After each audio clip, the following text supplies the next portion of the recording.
Welcome. Today we're going into some really chilling territory. We're talking about public transport trains, subways, stations, places most of us use without a second thought, right? But for some, they become scenes of truly terrifying encounters, calculated ones. We've gathered some incredibly intense accounts directly from people who survived predatory behavior in these spaces. And what we want to do today is really look at the patterns. How do these situations unfold? How are people targeted? Because understanding that, well, it might just help you recognize the signs when your own gut starts screaming something's wrong. It's deeply unsettling stuff. And what really stands out from these accounts is how rarely it starts with immediate obvious violence. It often begins much more subtly, like a small breach of your personal space or maybe playing on your politeness. Predators really seem to bank on that social awkwardness, that reluctance most of us have to be rude or cause a scene in public. Yeah, exactly. That hesitation, it's like a weapon they use. Yeah. Let's talk about how that threat can be disguised at first. We have this one story about a young girl, she was only 11 or 12, taking the train alone for the first time, summer visit to family. Understandably nervous, right? And she gets the station name mixed up, ends up waiting alone in this quieter part of the station. Then this man, maybe in his 30s, approaches her, seems friendly enough. He accidentally bumps into her. And then there's this big show of apology, insisting, oh, let me buy you a hot chocolate. I was so clumsy. It's all very staged. Precisely. That bump, it's a classic technique. It serves, well, two main purposes. First, it creates an instant excuse for interaction, for closing that physical distance. And second, it almost forces a reaction from her. Usually something polite like, oh, it's okay, which immediately kind of lowers her guard. Right. And the moment she refuses the hot chocolate, says no thank you, that friendly act just vanishes instantly. His whole tone shifts, becomes aggressive. And before she even really processes that change, he grabs her hand, tries to physically pull her away. It was only then, when he made that physical move, that she realized the actual danger she was in. The intent was suddenly crystal clear. And we see this pattern again, don't we? Using some everyday action to get close. There's this university student's experience. She's at a busy downtown station, sitting on a bench alone, headphones on, playing a game on her phone, just trying to block out the noise. And the bench isn't full. There's space. Yeah, plenty of space. But this guy sits down right next to her. That's the first kind of violation of personal space. Definitely a signal. Unnecessary proximity. Exactly. And he doesn't just sit there. He immediately starts trying to interact. First, a pat on the back, kind of overly friendly. Then he insists on shaking her hand. She, probably feeling awkward, offers her hand, but he doesn't shake it. He pulls her hand towards him, keeps eye contact, and kisses the back of it. That specific action, that forced, weirdly intimate gesture, that's what really set off alarm bells for her. And that kind of forced intimacy, it's psychologically powerful, it's invasive, but it has this veneer of, well, almost old-fashioned politeness, like the hand kiss. It puts the victim in this awful bind. They're terrified, but there's that split-second hesitation about making a scene over something that could be misinterpreted as just odd, that freeze response. And the terror just built from there. He didn't stop with the physical stuff. He starts asking these really specific probing questions, like her exact age, did she drink alcohol? And then the really chilling part, he mentions needing to get off at the stop right after hers, a stop where apparently you could see her condo building. He was basically scoping out where she lived. That's the calculation, isn't it? Boundary crossed, now gather information. But think about the pressure, too. The story mentions someone else nearby, right? An older man. Yeah, this older bald guy saw she was visibly upset, panicked even, and he just smiled at her and said something like, oh, don't worry, he's just a weirdo, he's harmless. That dismissal, it's almost like gaslighting. It makes the victim question their own fear, reinforces that paralysis. It does, and it reminds me of another account. A woman waiting on a really crowded train platform. An older man comes up, clasps her hand, calls her beautiful, and just starts gently pulling her towards a train that's boarding. She's saying, no, this isn't my train, trying to pull her arm back. But it's packed. She's shocked, and she's actually being moved towards the train doors against her will. Just physically maneuvered in the crowd. Yes. And she only got away because her friends happened to arrive right then and saw what was happening. She said later she was just too stunned, too afraid of causing this huge scene on a packed platform to scream or really fight back hard against that steady, quiet pulling. That's such a clear example of exploiting social norms. On a crowded platform, everyone's focused on moving, not making waves. He uses that low-level force, plus the compliment, the beautiful, to make it look maybe ambiguous to anyone glancing over it. It's a vile kind of manipulation of the environment. So we've seen how politeness and just The fear of making a scene can trap people, but what happens when it goes beyond that? When the subtle threat becomes outright stalking, turning a journey into an escape. There's this one account, really harrowing, from a 19-year-old student. She was on an overnight train, Munich to Rome, like a 12-hour journey. She was supposed to travel with friends, but they bailed last minute, so she ended up completely alone. Right, those long overnight journeys, especially crossing borders, can feel isolated. What happened once she was on the train? She noticed this guy, described him as super sketchy. He wasn't in her compartment, but he kept standing in the corridor right outside, just standing there, staring at her through the compartment window. Not for a minute or two, but for hours. Lurking. She actually tried asking the other people in her compartment, some German tourists, if they could close the curtain or say something. They refused. Didn't want to get involved. Made her feel even more alone. That's the bystander effect, starkly playing out in a confined space. But she noticed something crucial about him later, didn't she?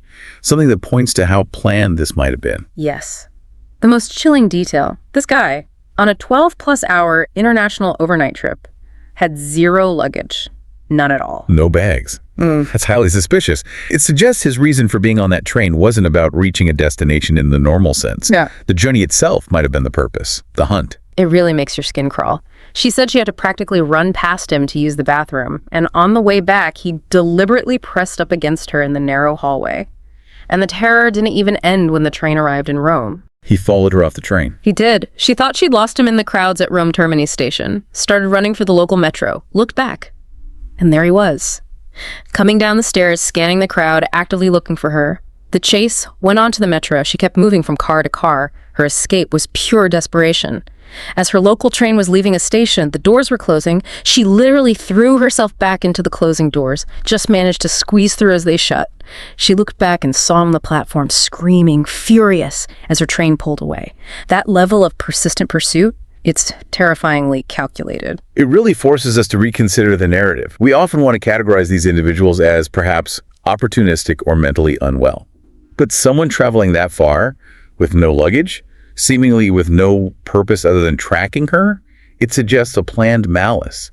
It echoes those warnings you hear about predators setting traps in places like hostels, targeting travelers. It's deliberate. And that idea of calculation, of a mask slipping, also defines this next story. It's about a mother traveling late one night with her 2 young daughters. She'd just finished a brutal 50-hour work week, was exhausted, admits her usual hypervigilance was lowered. She noticed a man nearby who appeared homeless, initially dismissed him as just part of the background, harmless. A common reaction. We categorize quickly to manage input, especially when tired. She put him in the non-threatening box. Right. But then he moved closer, started making some seemingly random comments to her toddler, and then she said she saw his entire demeanor shift, like a switch flipped. The slurred speech stopped, his posture changed, his tone dropped into what she described as a kind of Hannibal Lecter smugness. That description, Hannibal Lecter smugness, it's so specific, and it speaks volumes. Her own background, maybe past experiences or just strong instincts, let her see that abrupt change for what it was, a mask dropping. She mentioned details too, didn't she? About his appearance. Yes, incredibly chilling details. She noticed his smile suddenly seemed perfect, white, intact teeth, didn't match the disheveled look at all, and the sudden sobriety in his eyes. It was clear this wasn't just some down-on-his-luck guy. It felt like a performance, a disguise. The teeth especially. That suggests a level of personal care inconsistent with the assumed persona. Calculation. And then came the verbal violation. He looked directly at her 7-year-old daughter, and in that new, cold, smug voice, he said the little girl was so sexy. The shift from perceived harmlessness to overt predatory threat was just instantaneous, total. It's really in these moments when the danger is undeniable that we see people find ways to fight back, breaking through that freeze response with sheer desperation sometimes, or ingenuity. Exactly. We've seen the calculated approach from the predator. Now let's look at the power of the unexpected defense. Okay, think about the woman who was followed from the train station out to the parking lot. Dark, quiet, 3 men following her. She felt the fear. She was already preparing, had her keys gripped between her fingers like a makeshift weapon. Smart thinking. But they cornered her at her car, trapped her inside, started banging on the windows, shouting things at her. She knew screaming help probably wouldn't work out there, might get ignored. But she had this moment of clarity. She realized she needed to draw any kind of attention, not just ask for help. So she screamed, "Fire!" instead.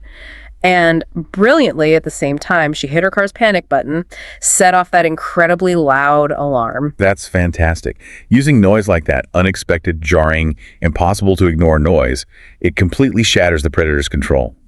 They often rely on confusion, on isolation, on quiet intimidation. A sudden blaring car alarm. It forces retreat because it draws immediate, unwanted attention, disrupts everything. Absolutely. And let's go back to that mother with her 2 daughters, the Hannibal hobo, as she thought of him.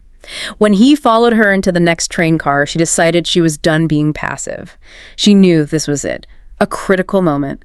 She dropped her bags, put her toddler down behind her legs, pulled out her legal pocket knife. And she faced him directly, confronted him. Her words weren't a plea, they were a threat, a promise. A primal response, protective instinct kicking in, overriding any social conditioning about politeness or avoiding confrontation. Speed was vital there. She yelled right at him, "Take one more step and I'll cut off your balls and choke you with them." Yeah. Defect. Instant. Absolute, he froze. That raw, unexpected ferocity from her, this mother suddenly turning into someone incredibly dangerous, it completely broke his script. He just turned around and fled the train. She destroyed his expectation of finding an easy, vulnerable target. And that's a critical lesson. Predators are often testing, looking for compliance, for fear. When a potential victim shows overwhelming aggressive readiness to fight back, the risk suddenly skyrockets for the attacker. The incentive is gone. We also need to acknowledge, though, that sometimes the danger isn't calculated or preceded by grooming. Sometimes it's just instant. There's this awful story from Switzerland. A 17-year-old kid accidentally bumps shoulders with an older man. A minor thing, happens all the time. The older man immediately pulls a knife and stabs the teenager in the back ribs, just like that. Yeah, that serves as a stark reminder. It counters the idea that all attacks involve manipulation. Sometimes violence is just opportunistic, explosive, and life-threatening in a split second. It underlines why that baseline level of awareness is always necessary. So pulling all this together, what are the common threads here? What should you, listening to this, take away? Well, it seems predators often target people who are isolated, even if just momentarily. They exploit social rules, politeness, our fear of making a scene, and maybe most importantly, that gut feeling, that intuition is critical. Trust it. Even if your logical brain tries to tell you you're overreacting, the key takeaways really boil down to active awareness and having some kind of plan. Maintain that hypervigilance, especially when alone or in transitional spaces. And have a tool. If it's legal and you're a comfortable mace, maybe a small knife, even just your keys ready. Be prepared to be loud. Be prepared to be aggressive. Be unpredictable. Shatter their expectations. Don't let politeness paralyze you. Your safety matters more than avoiding a moment of awkwardness or confrontation. And maybe a final thought, linking back to that guy with no luggage, or the man shifting personas so dramatically.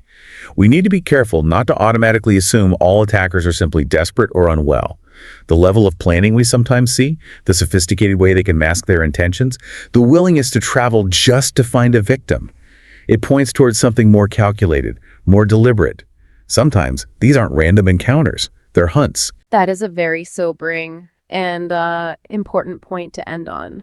Thank you for joining us today, for listening to these really difficult, frightening stories as we took this deep dive into these patterns. Horror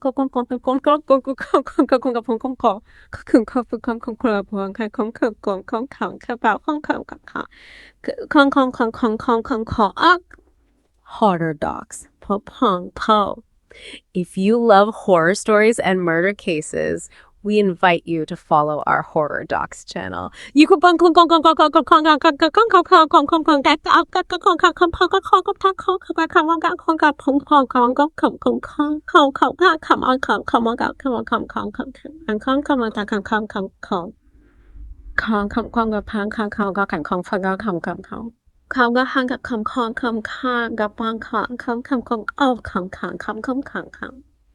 Don't forget to like, share, and subscribe to our channel so you don't miss the next scary and compelling stories.